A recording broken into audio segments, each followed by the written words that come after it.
가정에서 예배드리는 모든 분들은 옆에 내 가족 식구들하고 서로 이렇게 인사 나누시고 또 같이 또 손을 맞잡아 주시고 예배 열심히 잘 드리자. 그리고 하나님 앞에 겸손하게 경배하는 시간이 되자. 서로 격려하는 시간이 되었으면 좋겠습니다. 이 시간 잠깐 격려하는 시간을 가지시고 또 말씀을 함께 대할 수 있기를 바랍니다.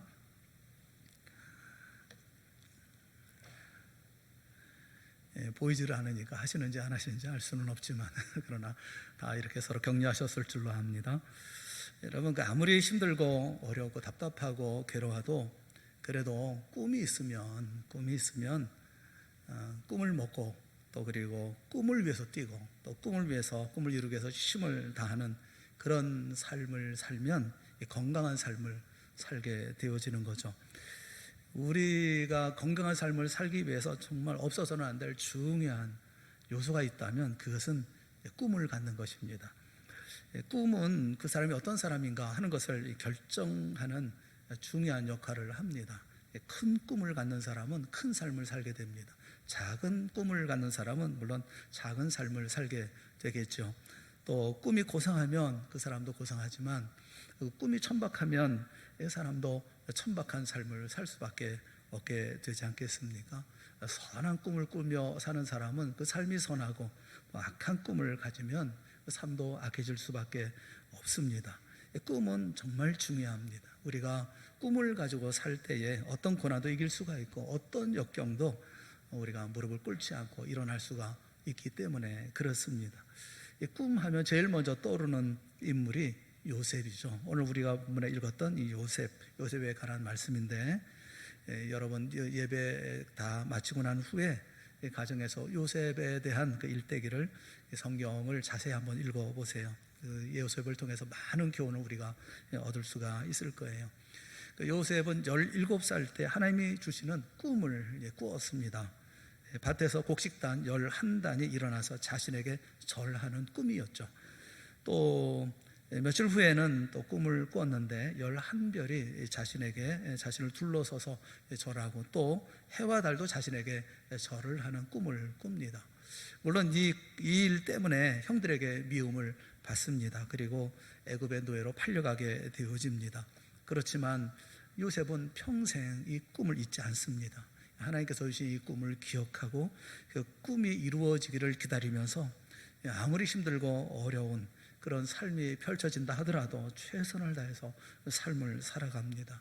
인생을 포기하지 않습니다. 꿈을 놓지 않습니다. 그리고 마침내 그 꿈이 이루어지는 놀라운 감동적인 삶을 우리에게 말씀해 주고 있지요. 사랑하는 여러분, 우리도 하나님이 주시는 꿈이 있습니다. 그 꿈을 가져야 합니다. 사도행전 2장 17절에 보면 하나님이 이렇게 말씀하셨죠. 우리 말씀을 한번 다 같이 읽어봤으면 좋겠습니다. 같이 보겠습니다. 하나님이 말씀하시기를 말세에 내가 내 영을 모든 육체에 부어주리니 너희의 자녀들은 예언할 것이요 너희의 젊은이들은 환상을 보고 너희의 늙은이들은 꿈을 꾸리라. 아멘. 환상을 보든 또 예언을 하든 꿈을 꾸든 이 세 가지 모든 표현, 이것은 한 가지 의미를 삼중으로 표현하며 강조하고 있는 것이죠. 쉽게 말하면 예수 믿고 성령을 마음에 모시고 사는 사람은 무언가 보고 산다는 겁니다. 보는 것이 있다는 거죠. 그것이 무엇을 본다는 겁니까? 꿈을 본다는 겁니다. 환상을 보든 예언을 하든 꿈을 꾸든 이 모든 것이 마음에 꿈을 갖는다는 거죠. 이렇게 꿈을 갖는 자, 이 꿈을 보는 사람이 미래를 가질 수가 있는 것입니다. 우리도 요셉처럼 꿈을 보며 살아야 되고 초대교회 성도들처럼 사도들처럼 꿈을 가지고 삶을 살아야 합니다. 지금은 어렵고 힘든 때이지만 그런 때라 할지라도 우리가 놓아서는 안 되는 것은 바로 꿈입니다. 그게 무슨 꿈일까요? 어떤 꿈일까요? 우리는 두 가지 꿈을 꼭 가지고 살아야 합니다. 하나는, 첫째는 하나님 나라의 꿈, 이 꿈을 보며 살아야 합니다. 무엇이 하나님 나라의 꿈입니까? 이 세상을 구원하는 것. 무엇이 하나님의 나라의 꿈입니까? 하나님의 나라가 이 땅에 이루어지는 것입니다. 이사야 선지자가 예수님 탄생하기 수백 년 전에 하나님 나라의 환상을 보면서 예언한 내용 그대로가 이루어지기를 우리가 소원하고 꿈꾸는 것이죠. 가난한 자에게 아름다운 소식이 전해지는 하나님의 나라, 병들고 상한 사람들이 고침을 받는 하나님의 나라, 갇힌 자가 노임을 받고 눌린 자가 자유를 얻는 하나님의 나라입니다. 세상에서 상처 있고 고통받는 당하는 자들이 위로받는 그런 하나님의 나라인 거예요. 사랑하는 여러분, 이 하나님의 나라는 반드시 이루어집니다.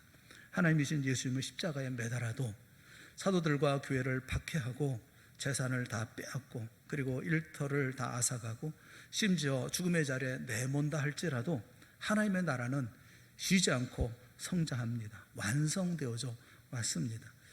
오늘날 우리 교회도 어려움에 처해 있습니다. 하지만 그럼에도 불구하고 살아역사하시는 하나님은 반드시 그리고 마침내 이 땅에 하나님의 나라를 이루어질 줄로 믿습니다. 이 하나님 나라의 꿈을 우리는 가져야만 하는 것입니다. 이 꿈은 예수님이 우리에게 보여주신 것이고 이 꿈은 성령이 우리 마음에 심어주신 바로 그 꿈입니다. 그래서 저나 여러분이나 우리 모두가 가지고 있어야 되고 언제나 이 꿈을 먹고 이 꿈을 바라보고 이 꿈이 이루어지기를 기다리고 우리는 삶을 살아야 하는 것입니다. 이 꿈 때문에 그래서 우리는 숨을 쉽니다. 이 꿈 때문에 우리는 포기하지 않는 것입니다. 이 꿈 때문에 우리는 아무리 어려워도 감사하고 이 꿈 때문에 오히려 어깨를 펴고 또 고개를 들고 삶을 살아가는 것입니다. 이 놀라운 꿈을 보는 사람은 독특한 일을 선택하는 일들이 많죠. 자신의 젊음을 바치는 자도 있고 세상적으로 어떤 야망이라든가 또 세상적인 꿈을 접고 하나님 나라가 임하는 일에 한평생을 불태우는 그런 이들도 있습니다. 어떤 이들은 예수님이 명령하신 대로 그들의 그 주머니를 차고 다니기를 거부합니다. 두벌옷 입고 지팡이를 들고 다니지를 않죠. 오히려 가난한 생을 선택하고 그 가난을 가지고 이 세상에 하나님의 나라가 임하기 위해서 복음을 전하는 전 세계를 바치는 그런 위대한 사람들이 세계 도처에 많이 있습니다. 왜 그렇습니까? 하나님 나라를 이루는 꿈이 황홀한 꿈이기 때문에 그렇습니다. 하나님 나라를 이루는 꿈이 너무나 위대한 꿈이기 때문에 자신의 전 인생을 들어도 후회가 되지 않는 그런 꿈이기 때문에 그렇습니다. 그래서 많은 분들이 이 꿈에 매료당하고 이 꿈을 확신하고 이 꿈을 이루기 위해서 최선의 노로 인생을 바쳐 삶을 살아가죠. 우리나라가 선교사를 보낼 생각도 하지 않고 있을 때 고신제 교단에서 선교사 한 분을 대만으로 파송을 했습니다. 이분은 대만에 가서 40여 년 동안 이 본토인들 또 유입되는 중국인들에게 복음을 전했습니다. 아시는 것처럼 대만이라는 곳은 엄청나게 그 우상숭배가 활개를 치고 있고 또 무속신앙이 사람들의 영혼을 꽉 잡고 있는 그런 어두운 세계가 아닙니까? 복음을 전하는 그런 일이 얼마나 어려웠겠어요. 평생 대만에서 이 복음을 전하다가 이분은 마침내 나이가 많으셔서 은퇴를 하셨습니다. 이분에게는 총명한 딸이 하나 있었어요. 그분도 대만에서 자라고 대만에서 교육을 받았죠. 후에 성인이 된 다음에 자신도 아빠처럼 주님의 복음을 위해서 하나님 나라를 위해 살아야겠다라는 결심을 하고 선교사로 지망을 했습니다. 그리고 자신과 함께 해야 할 또 같은 소망을 가지고 같은 길을 걸어가야 할 선교사가 되겠다는 남자와 결혼을 함께 했습니다. 그리고 이 딸 부부가 아버지가 하던 그 선교 사역을 이어서 대만의 선교사가 되었습니다. 그렇게 선교 사역을 하던 중에 그만 이 딸이 병이 든 것입니다. 암에 걸린 것입니다. 그래서 자기 남편은 선교지에 두고 자신의 암을 치료하기 위해서 나이 많으신 아버지를 모시고 호주로 이주를 했습니다. 호주에서 작은 집 하나 얻어서 가난하게 살면서 투병 생활을 했습니다. 여러분 생각해 보세요. 하나님 나라의 꿈을 가지고 젊음을 바친 사람에게 웬 벽입니까? 웬 암이란 말입니까? 평생 하나님 나라의 꿈을 안고 또 모든 것을 바쳤습니다. 그리고 그 딸도 그렇게 살려고 하는데 그 딸이 이렇게 심각한 병에 걸린 것을 옆에서 바라보는 아버지의 심정이 어떠하겠습니까? 물론 모든 것에는 하나님의 뜻이 분명히 있을 것입니다. 그 뜻은 선한 뜻일 거예요. 하지만 우리는 이해할 수가 없습니다. 우리는 참 쉽지 않은 그런 자리일 거라고 생각을 합니다. 그런데 투병 생활하는 그 딸이 한 목사님에게, 지원하는 목사님에게 편지를 보내왔어요. 그 편지가 공개가 됐어요. 이런 내용을 썼어요. 목사님, 저는 이제 많이 회복되었어요. 아직 할 일이 많이 남아있나 봅니다. 제 나이 50이 되었는데 이 나이에 다시 새로운 선교지를 개척하는 일이 쉽지는 않지만 실패를 해도 선교다운 선교를 하고 물러서고 싶습니다. 저 중국 미지의 산악 지역으로 들어가서 한 사람만 전도하고 나와도 그 값진 일이 아니겠어요? 목사님, 상상만 해도 가슴이 뜁니다. 느낌이 황홀합니다. 선교사의 피를 물려받았나 봐요. 감사할 일이죠. 모르긴 하지만 우리 아이들 중에도 선교사를 지망할 제3대 선교사가 나올 것으로 기대하고 있어요. 여러분 한번 생각해 보십시오. 웬만한 사람 같으면 내가 하나님 나라와 복음을 위해 살려고 평생을 바치고 삶을 살았는데 왜 이렇게 암에 걸려서 투병을 해야 하는 것입니까? 하나님은 정말 계시는 겁니까? 안 계시는 겁니까? 하늘을 향해서 주먹을 휘두르면서 항의를 하고 불평을 해도 아마 화가 풀릴 것 같지 않습니다. 그런데 이분을 보십시오. 이분은 황홀하답니다. 상상만 해도 가슴이 뛴답니다. 아직도 낫지 않은 병을 가지고 그리고 산악지대에 가서 복음을 전하겠다고 하는 이분이 가지고 있는 열정을 한번 여러분 보세요. 무엇이 이 사람을 이렇게 만들었을까요? 하나님 나라의 꿈입니다. 다시 말하면 하나님의 나라가 이 땅에 반드시 이루어질 것이라고 하는 그 꿈이 이 사람을 이렇게 만든 것이죠. 물론 우리 모두가 다 이 선교사님처럼 헌신을 할 수는 없습니다. 하지만 우리도 이와 같은 꿈을 가져야 합니다. 이 땅에 반드시 하나님 나라가 이루어질 것이라고 하는 꿈을 가져야 합니다. 이 땅에 하나님의 놀라운 역사가 분명히 이루어질 것이라고 하는 확신과 그리고 꿈을 가지고 그것을 그 길을 향해 나아가야 합니다. 우리는 세상으로부터 부름받은 하나님의 자녀입니다. 그리고 세상으로 보냄받은 하나님의 그리스도의 제자들입니다. 그 말은 뒤집어 얘기하면 우리 모두도 같은 꿈을 가지고 있다는 것입니다. 하나님 나라의 꿈이죠. 여러분, 우리나라가 일제 압제 아래 고통당할 때 피가 끓는 젊은이들이 있었습니다. 그들은 만주로 달려가서 독립군에 입대를 했습니다. 그리고 일본군과 생명을 걸고 싸웠습니다. 이들에게 꿈이 무엇이냐라고 물어보았다면 100이면 100, 1000이면 1000 모두가 다 똑같은 대답을 했을 것입니다. 그것은 조국의 해방이었을 것입니다. 이게 꿈이죠. 그런데 당시에 벽천에서 땅을 갈고 사는 농사짓는 평범하게 살던 농민을 찾아가서 당신의 꿈이 무엇입니까? 라고 물어본다면 이 농부는 뭐라고 대답했겠습니까? 틀림없이 조국의 독립이라고 대답을 했을 것입니다. 생명을 바쳐 일하는 젊은이나 농사짓는 평범한 농민이나 꿈은 같습니다. 조국이 독립하는 것, 조국이 해방하는 것입니다. 마찬가지입니다.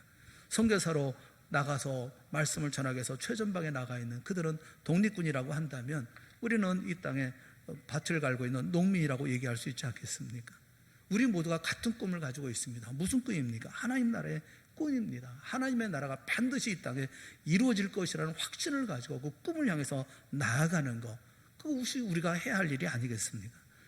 우리 모두가 다 코로나19로 인해서 운신조차 할 수 없는 자리에 있다 하더라도 할 수 있는 것이 너무 없다고 탄식한다 할지라도 모든 것을 내려놓고 포기하고픈 어려운 처지의 가운데 있다 할지라도 우리 모두는 같은 꿈을 꿔야 합니다. 그것은 바로 하나님 나라의 꿈입니다. 하나님의 나라가 이 땅에 반드시 이루어질 것이라고 하는 그런 꿈입니다. 세상 나라가 이루어지는 것이 아니라 하나님의 나라가 반드시 교회를 통해서 이루어질 것이라고 하는 꿈입니다. 그 꿈을 우리 모두가 가지고 있어야 되고 그 꿈을 가슴 깊이 간직해야 하고 그 꿈을 절대로 어떤 상황이라 할지라도 포기하지 말아야 합니다. 그 꿈을 위해서 열정을 품고 살아야 합니다. 하나님의 나라가 이 땅에 임하는 꿈, 하나님의 나라가 이루어지는 꿈, 이 꿈은 우리가 반드시 가져야 할 꿈입니다. 두 번째 가져야 할 꿈이 있습니다. 그것은 나의 꿈입니다. 내게 주어진 꿈입니다. 오늘 읽었던 창세기 40장 8절에 있는 말씀을 우리 다 같이 함께 다시 한번 보겠습니다. 그들이 그에게 이르되 우리가 꿈을 꾸었으나 이를 해석할 자가 없도다. 요셉이 그들에게 이르되 해석은 하나님께 있지 아니하니까 청하건대 내게 이르소서. 꿈을 꾸기는 꿨습니다. 술 맡은 관원장, 뚱떡 맡은 관원장이 꿈을 꾸기는 꿨습니다. 그런데 알 수가 없습니다. 우리가 꿈을 꾸었으나 알지를 못합니다. 해석해 줄 사람이 없습니다. 우리도 그럴 수가 있습니다. 자신에게 주어진 꿈이 있습니다. 그런데 그 꿈이 무엇인지를 모릅니다. 해석해 줄 사람이 없기 때문에 그렇습니다. 요셉이 뭐라고 얘기합니까? 요셉이 그들에게 이르되 해석은 하나님께 있지 아니하니까 라고 말씀을 합니다. 꿈의 해석은 하나님께 있습니다. 우리의 미래는 하나님께 있습니다. 내가 꾸는 내 자신의 꿈, 내 야망이 아니라 하나님이 내게 주신 꿈이 있고 그 꿈에 대한 해석은 하나님이 해주시는 것입니다. 우리는 주님 앞에 간절한 마음으로 기도해야 합니다. 내게 주신 꿈이 무엇입니까? 해석해 주시옵소서. 오늘의 이 상황 가운데 우리가 어떤 꿈을 꿔야 합니까? 내가 무엇을 해야 하는 것입니까? 이 영상 예배 드리는 이 상황은 어떤 상황이며 이 상황에서 내가 무슨 생각을 가지고 어떻게 해야 할 것입니까? 라고 주 앞에 간구를 하고 기도를 하고 그 꿈을 우리가 찾아야 되지 않겠습니까? 여러분, 사람은 누구나 세상 태어나면 요즘은 한 100년 살다가 가는 것 같습니다. 한 생을 살면서 자신의 행복을 추구해야 할 권리도 있고 또 자기 인생을 살아갈 권리도 있습니다. 또 마땅히 그래야 합니다. 그런데 이렇게 한 번 살다가 가는 그런 인생인데 어떤 분은 꿈을 가지고 살아가는 분이 계십니다. 또 그런가 하면 어떤 분은 꿈도 없이 살아가는 분도 계십니다. 여러분은 어떤 분이 인생을 잘 살 거라고 생각하십니까? 꿈을 가지고 사는 분이 훨씬 건강하게 살고 도전적으로 살고 창조적으로 살고 미래를 보는 눈이 물론 다를 것이 분명하지 않겠습니까? 역경을 헤치고 나가는 것도 남다르지 않겠습니까? 왜냐하면 꿈이 있기 때문에 그런 거죠. 확실한 목표가 있기 때문에 그런 거죠. 똑같은 인생의 길이를 살아가지만 자기 꿈을 가지고 사는 사람, 내게 주어진 하나님의 꿈을 가지고 살아가는 사람과 꿈도 없이 그저 되는 대로 살아가는 사람, 이 삶이 똑같을 수가 없습니다. 우리 모두는 꿈을 가지고 살아가는 사람이 되어야 할 줄로 믿습니다. 요셉은 정말 힘든 인생을 살았습니다. 요셉의 인생을 인생이라고 말할 수가 있을까요? 말이 쉬워서 우리가 노예, 종 이런 얘기를 하지만 이 사람들은 자기 생명에 대한 권리가 없습니다. 자기 생명을 자기 마음대로 할 수도 없고 자기 인생을 자기 마음대로 살아갈 수가 없습니다. 이런 것을 산다라고 말하기 어렵습니다. 노예로 산다고 하는 것은 인생이라고 말할 수가 없습니다. 정말 지옥 같은 삶을 살지 않겠습니까? 그럼에도 불구하고 요셉이 이 모든 일들을 어떻게 이 모든 종의 노예의 자리 또 죄수의 자리를 견뎌낼 수가 있었을까요? 그 꿈입니다. 하나님이 그에게 주신 꿈입니다. 그 꿈을 붙잡습니다. 그리고 요셉은 평생을 견디며 살아갑니다. 그 야곱의 인생을 보면 야곱에게 하나님께서 주신 약속의 말씀이 있어요. 꿈을 꿉니다. 야곱이 그 꿈을 꼭 기억하고 있습니다. 여러분, 요셉의 아버지인 야곱 아닙니까? 야곱은 20년 동안 처가살이를 합니다. 참 기구한 인생을 살죠. 남자의 입장에서 처가살이 20년 견디기 힘든 일이었을 거라고 생각합니다. 그런데 그 20년을 잘 견딥니다.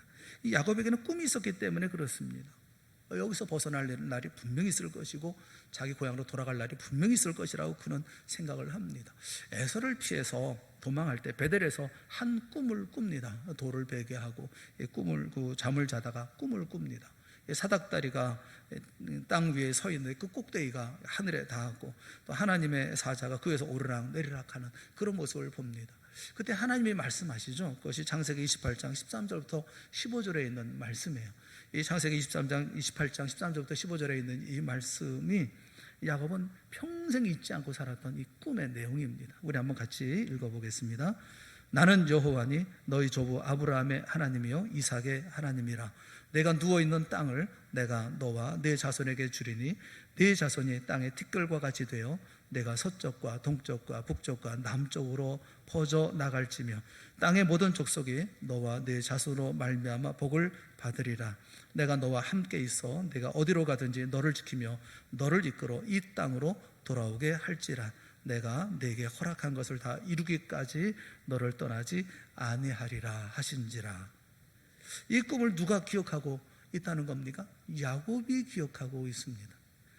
창세기는 모세가 기록했지만 누가 전해준 얘기겠어요? 이 꿈은 누가 아는 꿈입니까? 야곱이 아는 꿈입니다.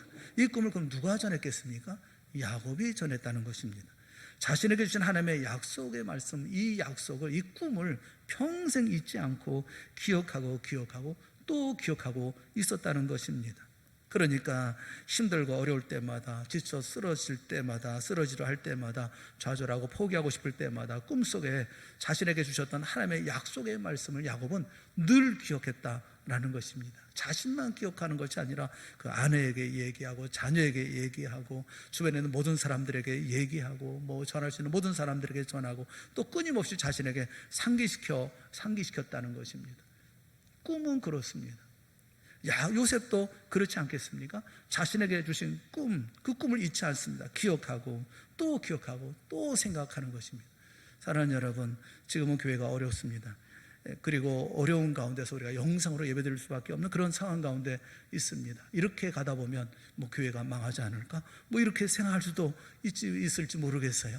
교회가 흩어지지 않을까 하는 생각이 들 수도 있을지 모르겠어요. 그렇지만 여러분, 반드시 나를 향한 하나님의 약속의 말씀이 이루어질 것이라고 하는 것을 믿고 나가는 우리 모두가 되어질 수 있기를 주님의 이름으로 축원합니다.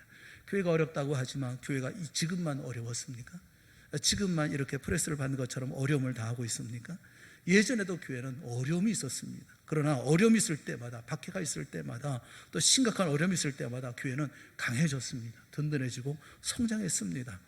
박해 때 오히려 교회는 무너지지 아니하고 또 더 강한 그런 믿음의 놀라운 역사를 이루어가고 성장해 나갔던 역사가 있지 않았습니까?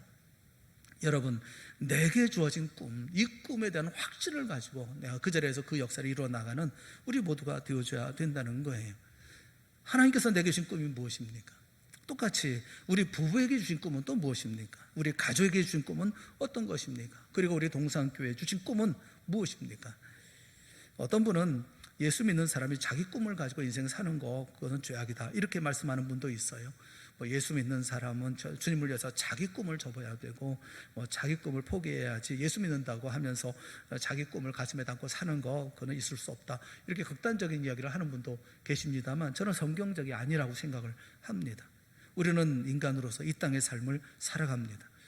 우리가 예수님을 믿자마자 기도원으로 올라가서 하루 24시간 예배만 드리고 기도하다가 천국 오기를 주님께서 기다리고 계시고 기대하고 계시는 것입니까? 그렇지 않습니다. 우리에게 가정을 주셨고 나라를 주셨고 또 사회를 주셨고 직장을 주셨고 또 우리 주변에 모든 교제를 나눌 수 있는 교제권을 허락하시지 않았습니까? 가정을 주셨으면 가장으로서의 꿈이 있어야 되지 않겠습니까? 자녀를 주셨으면 자녀를 키우는 어머니로서 꿈을 가져야 되지 않습니까? 학교에서 지금 내가 공부하고 있습니까? 학생입니까? 그러면 학생으로 가져야 할 꿈이 있어야 될 거 아닙니까? 사업을 하고 계십니까? 사업을 하는데 꿈이 있어야 되지 않겠습니까? 정치를 하고 있는 정치인입니까? 꿈이 있어야 되겠죠. 여러분, 자신의 꿈, 내 꿈을 가지는 것, 이것이 하나님께서 우리에게 주신 인생에 살아가는 은혜가 아닙니까? 꿈을 가진 자에게라야 밝은 미래가 약속이 되어지는 거죠. 이런 꿈이 없는 자에게 미래가 있을 까닭이 없습니다.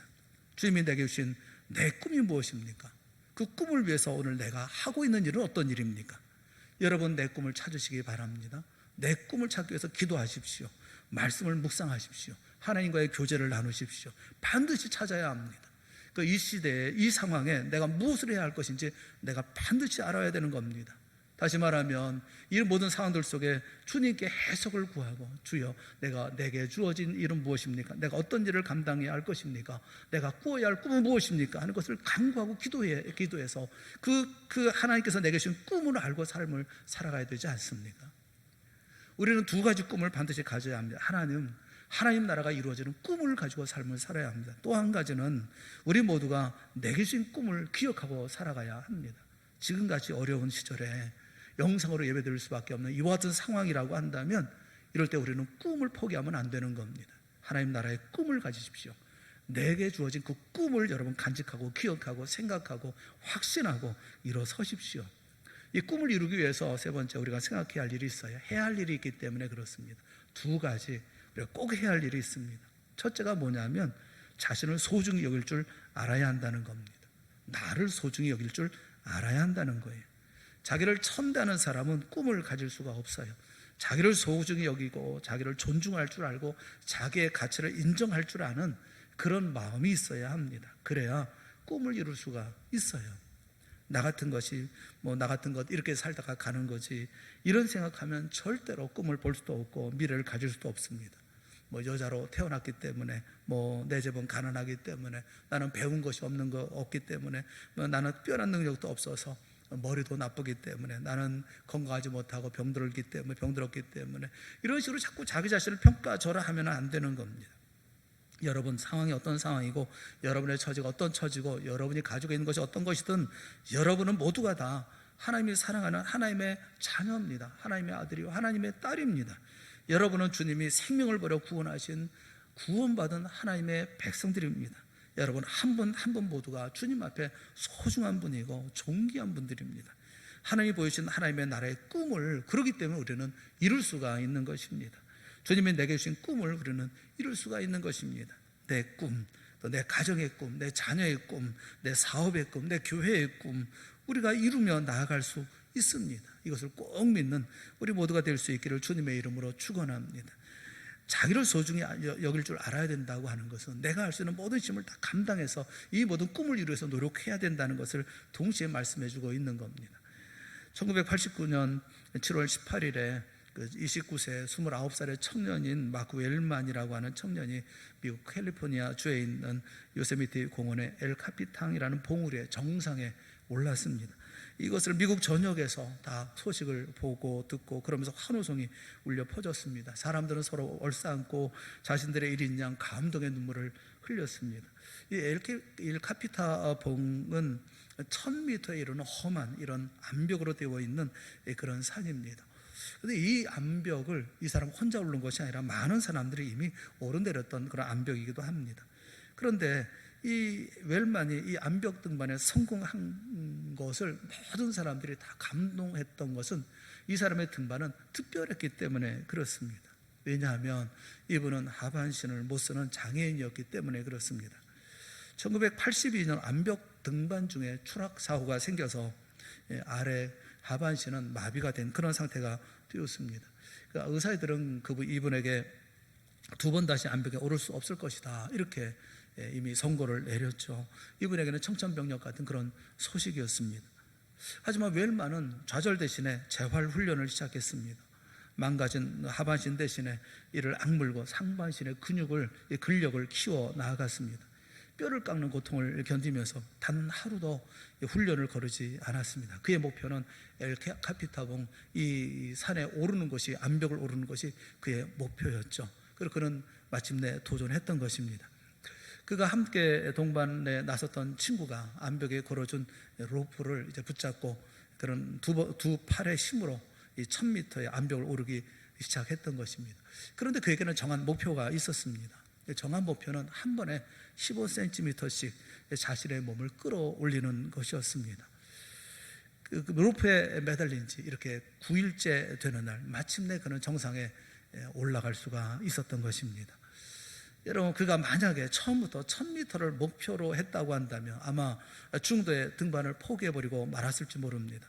까마득한 높이에 압도되어서 로프를 놓아버렸을지도 모릅니다. 하지만 그는 1000m를 15cm라고 하는 자신이 도달 가능한 목표로 쪼개서 15cm씩 올라와서 결국 1000m의 엘 카피타봉 봉우리를 정복해냈던 것입니다. 사랑하는 여러분, 우리에게 주어진 꿈이 있습니다. 우리는 감당할 수 있는 힘이 있습니다. 그것이 15cm 밖에 되지 않는 그런 능력일 수 있지만, 그러나 우리는 그렇게 조금씩 올라가 마침내 올라갈 수 있는 것입니다. 윤영만 교수가 쓴 책이 있어요. 이 체인지라고 하는 책이 있습니다. 그 책에서 이런 얘기를 했어요. 우리가 귀담아 들을 만한 그런 얘기가 있어요. 위대하다는 것은 무엇이냐? 위대함은 작은 실천을 진지하게 반복한 결과물이다 라고 그분은 얘기를 했어요. 한 걸음이 먼 걸음을 가게 하고 1m의 작은 차이가 100m의 먼 거리를 완성한다는 겁니다. 그래서 모든 위대함이라고 하는 것은 작은 차이의 반복에서 탄생된다는 거예요. 이 반복이 완벽을 만든다는 겁니다. 반복하면 어느 순간 반등이 일어나고 반전이 시작되는 전환점에 이르게 된다는 겁니다. 중요한 것은 이분이 이렇게 물어요. 그렇다면 당신은 지금 무엇을 반복하고 계십니까? 당신의 하루 일과는 어떤 일이 계획되어 있습니까? 사랑하는 여러분, 저도 여러분에게 묻고 싶습니다. 여러분의 삶에는 무엇이 반복되고 있습니까? 여러분은 여러분의 상황에, 여러분의 주어져 있는 모든 여건 속에 오늘 내가 아무것도 할 수 없는 그런 자리를 한다 할지라도 그 가운데 무엇을 반복하고 계십니까? 그래서 어떤 위대함을 만들어가고 계십니까? 어떤 일을 계획하고 어떤 일을 향하고 있습니까? 사랑하는 여러분, 하나님 나라의 꿈을 잃지 마십시오. 그리고 주님이 내게 주신 내 꿈을 확인하십시오. 그리고 내가 할 수 있는 15cm씩 한 걸음 한 걸음 오르십시오. 1000m 저 꼭대기를 바라보고 한숨만 쉬지 마시고 주저앉지 말고 내 눈앞에 내가 오를 수 있는 오늘 이 15cm를 오늘 힘을 다해서 오르는 우리 모두가 될 수 있기를 바랍니다. 요셉이 그렇게 살았기 때문에 그렇습니다. 요셉이 어떻게 살았겠습니까? 하루만 살자. 오늘 하루만 살아내자. 감사하면서 기뻐하면서 찬송하면서 내가 할 수 있는 모든 힘을 다해서 오늘 내게 주어진 모든 일을 완벽하게 이루어 나아가면서 하루만 살자. 내일은 또 내일 주님께서 주시는 힘을 가지고 내일은 또 살고, 그러면서 그런 기도하지 않았겠습니까? 주님, 나를 도와주시옵소서. 우리도 그렇게 살아야 되지 않겠습니까? 여러분, 자신을 소중하게 여기십시오. 여러분은 할 수 있습니다. 우리는 할 수 있습니다. 우리 동산교회는 할 수 있습니다. 아무리 어려운 가운데 있다 하더라도 우리는 이 어려운 시기를 헤쳐나갈 수가 있습니다.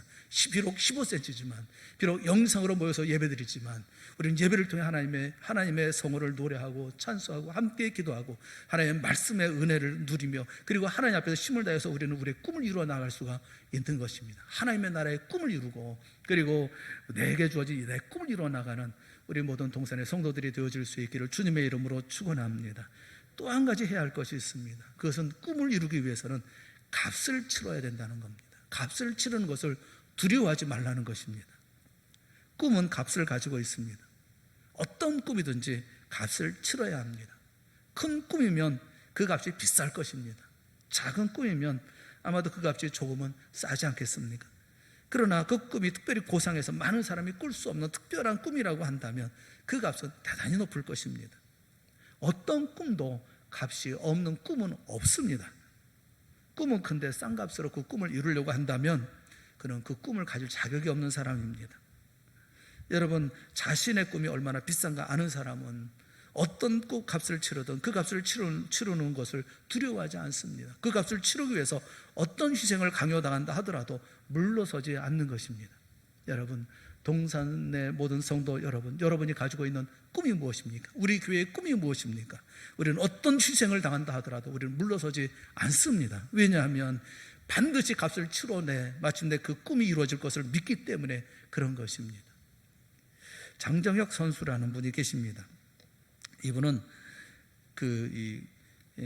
탈북민인데 2018년에 3월 30일에 그 청충청대학교 컨벤션 센터에서 그 TFC 드림 5라고 하는 그 한일전이 있었습니다. 거기서 일본의 신예 천재 권투 선수라고 알려져 있는 니시카와 야마토라고 하는 선수와 시합이 있었는데, 첫 시합이었었는데 펀치 세례를 받아가지고 피투성이가 되고 있었습니다. 누가 보더라도 거의 패배, 이 장재혁 선수의 패배가 거의 확실시 되었다 이렇게 보고 있었는데, 갑자기 장재혁 선수가 이 상대에게 돌진을 해서 모두의 예상을 뒤집고 상대방 선수의 펀치를 성공시키면서 프로 데뷔전이었는데 역전 KO승을 이끌어냈던 것입니다.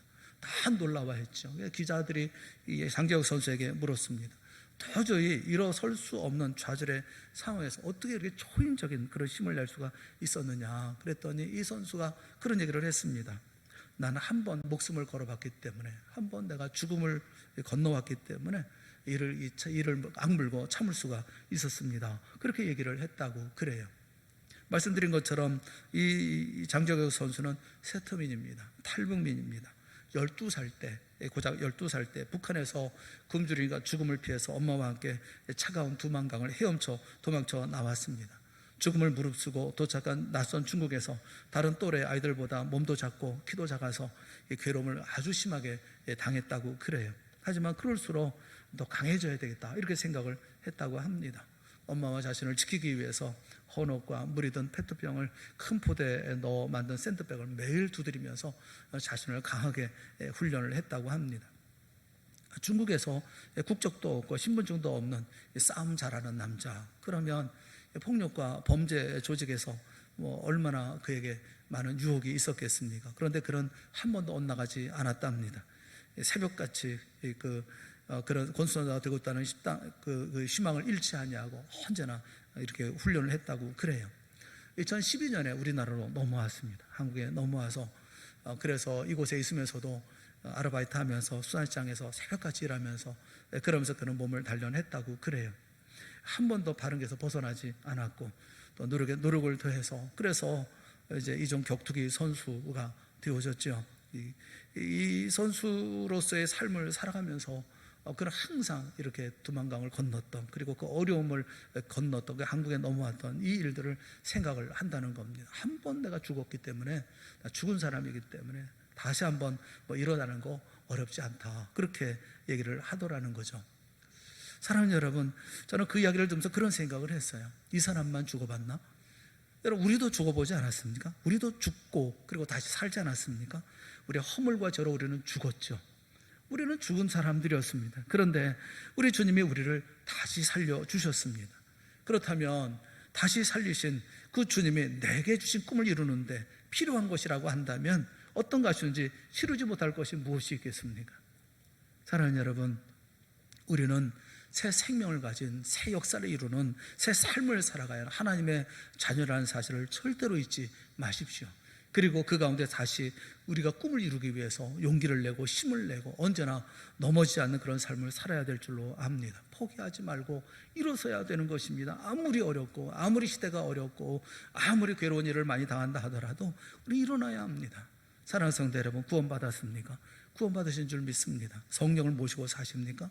성령을 모시고 사시는 줄 믿습니다. 그렇다면 여러분, 하나님의 나라의 꿈을 포기하지 마십시오. 여러분, 내게 주어진 자신의 꿈을 포기하지 마십시오. 그 꿈을 이루기 위해서 요셉처럼 끊임없이 앞을 향해서 나아가는 우리 모두가 될 수 있기를 주님의 이름으로 축원합니다. 우리를 꺾을 자는 없을 것입니다. 우리의 삶은 더욱 건강해질 것입니다. 모든 도전을 이루어 나갈 것입니다. 우리는 큰 능력을 발휘할 것입니다. 우리만 아니라 우리 가정, 우리 교회도 이것은 놀라운 역사를 이룰 것입니다. 왜냐하면 우리는 살아계신 우리 예수 그리스도, 우리 주님이 우리를 도와주실 것이기 때문입니다. 우리는 하나님의 자녀요, 이것의 머리가 되신 예수 그리스도께서 운영하시는 교회이기 때문에 그렇습니다. 그래서 아무리 시절이 어렵다 할지라도 꿈을 가지고 전진하는 우리를 막을 수 있는 것은 아무것도 없는 것입니다. 불가능이 가능으로 바뀌는 놀라운 기적을 우리 모두가 보게 될 줄로 믿습니다. 사랑하는 성도 여러분, 하나님은 꿈을 가진 자를 도우십니다. 하나님은 꿈을 가지고 앞을 향해서 나아가는 자와 함께 하십니다. 하나님은 꿈을 가진, 열정을 가지고 힘을 다하고 모든 것을 다 드리는 그런 사람에게 마침내 꿈이 이루어지는 놀라운 승리의 역사를 허락해 주십니다. 주저앉지 마시고 다시 일어나서 하나님 나라의 꿈과 여러분의 꿈을 이루기 위해서 힘차게 달려가는 놀라운 믿음의 사람들이 되어질 수 있기를 주님의 이름으로 축원합니다. 우리 주님의 도우심으로 하나님께 영광 돌리는 2020년 우리 동산교회 우리 한 해가 되어질 수 있기를 주님의 이름으로 축원합니다. 함께 기도하겠습니다. 사랑하는 하나님 아버지, 은혜를 감사합니다. 우리에게 베푸신 하나님의 사랑을 기억하게 하여 주시옵소서. 우리가 누구인가를 잊지 않게 하여 주시옵소서. 결코 하나님의 나라의 꿈, 하나님의 나라가 이 땅에 이루어지는 것, 반드시 이루어질 것이라고 하는 그 꿈을 포기하지 아니하고 우리가 할 수 있는 모든 힘을 다하는 저희가 되게 하시고 또 내게 주신 이 꿈을 이루기까지 포기하지 아니하고 끝까지 달려가기로 쉬지 아니하는 우리가 되게 하여 주시옵소서.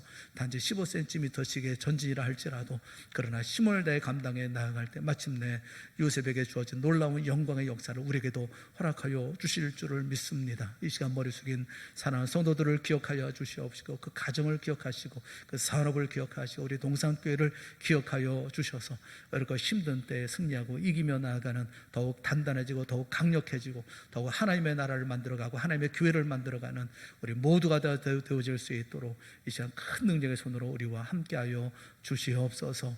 예수님의 이름으로 간절히 기도드리옵나이다. 아멘.